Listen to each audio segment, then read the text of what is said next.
चलो हम धरती पे हुए सबसे बड़े राक्षस की बात कर लेते हैं, दशानन, रावण, है ना। हाँ जी। अब अगर रावण के सच में 10 सर थे तो एक कटता तो बाकी 9 रह जाने चाहिए थे, और दूसरा कटता तो 8 रह जाने चाहिए थे। लेकिन उसी वक्त में रावण को पैदा होने के बाद कितने साल लग गए बड़े होने में, कितने साल विद्याएं सीखने में, ये सब कुछ हो गया, तब तो उसका शरीर पैदा होते ही तो बड़ा हुआ नहीं। तो भाई सर कैसे इमीडिएट लिया जाता था ना। यहाँ पर हमें हमारे शास्त्रों में समझाया गया कि ये सर आ जाता था, लेकिन वो जिस भाव के लिए कहा गया वो भाव कभी किसी ने नहीं समझाया जी। रावण ने अपनी तमन्नाएं इतनी बड़ी कर ली थी कि उसने महातपस्या करके शिवजी से भी सोने की लंका का वरदान ले लिया। उसकी तमन्नाएं बहुत बड़ी थी। उसको पुत्र चाहिए तो सबसे श्रेष्ठ चाहिए, उसको पत्नी चाहिए तो श्रेष्ठ चाहिए, उसको प्रजा चाहिए तो श्रेष्ठ चाहिए, उसको प्रजा चाहिए तो सबसे बड़ी ताकतवर चाहिए, और उसको शस्त्र चाहिए तो इतना बड़ा कि चाहे भोलेनाथ को ही खुश करना पड़े, समृद्धि चाहिए तो चाहे भगवान को ही खुश करना पड़े या देवताओं से जंग लड़नी पड़े। उसकी इतनी तमन्नाएं थी कि उसकी 10 इंद्रियां जागृत थी, हर इंद्री एक नई डिमांड करती थी, हर इंद्री एक नई डिमांड करती थी। यानी कि अगर उसका एक सर काटने का मतलब, यानी कि अगर उसकी एक तमन्ना तुमने मार भी दी ना, इमीडिएटली उसकी दूसरी तमन्ना खड़ी हो जाती थी। तो उसका एक सर कटते दूसरा सर और पैदा होता था। उसकी अंदर की जो डिमांड्स थी, तमन्नाएं थी, बेटा वो 10 प्रकार की थी जो आम आदमी की होती ही नहीं। आदमी की तो एक डिमांड होती, उसके पीछे पागल हो जाता, पूरा जीवन निकाल देता है। और उसकी 10 थी, उसको 10 चाहिए थी, और अगर 10 को मारते हो तो बेटा उसको और चाहिए थी। यानी सिचुएशन बेस, अच्छा ये नहीं मिला तो ये तो जरूर चाहिए, ये नहीं मिला तो ये तो जरूर चाहिए, और बेस्ट चाहिए था। और लेकिन लिया गुरुदेव रावण ने, पाया तो बेटा तभी तो वो दशानन कहलाया। उसने करा ये, बिल्कुल समझ गए ना।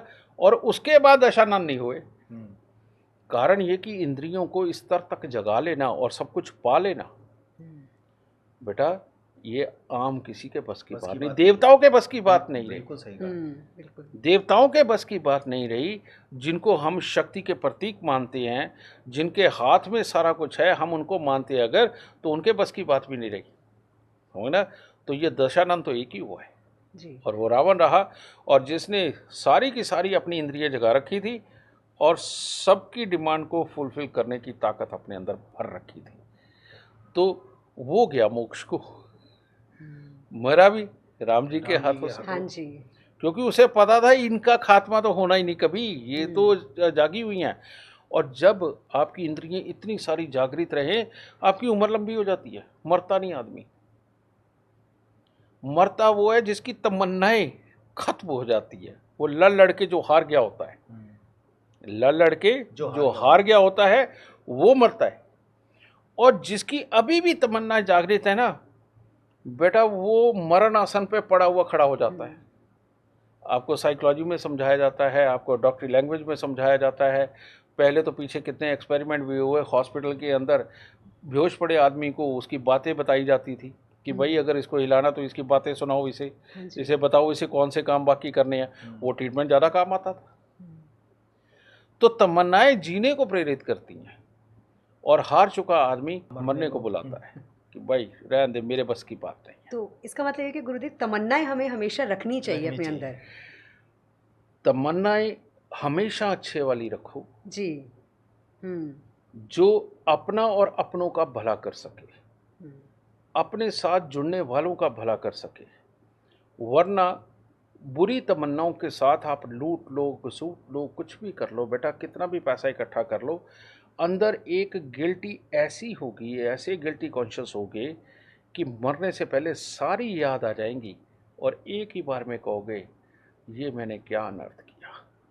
और फिर वो जो पछतावे की आग है ना, वो आपको वो एक क्लास का जो क्षेत्र है जहाँ पुण्य आत्माएं रहती, जिन्होंने सब कुछ भोग के, जिनको आप कह रहे हैं कि मोक्ष प्राप्त कर चुकी है, वहाँ का रास्ता तो कभी ये आत्मा देख ही नहीं सकती। उसे वापस जन्म लेना पड़ेगा। वो जो आखिरी वक्त का जो भाव था ना कि मैंने गलत किया, वो उसको दोबारा पुण्य करने के लिए लेकर के आएगा इस बार। समझ गए। जी। तो बेटा मोक्ष की व्याख्या इतनी बड़ी है।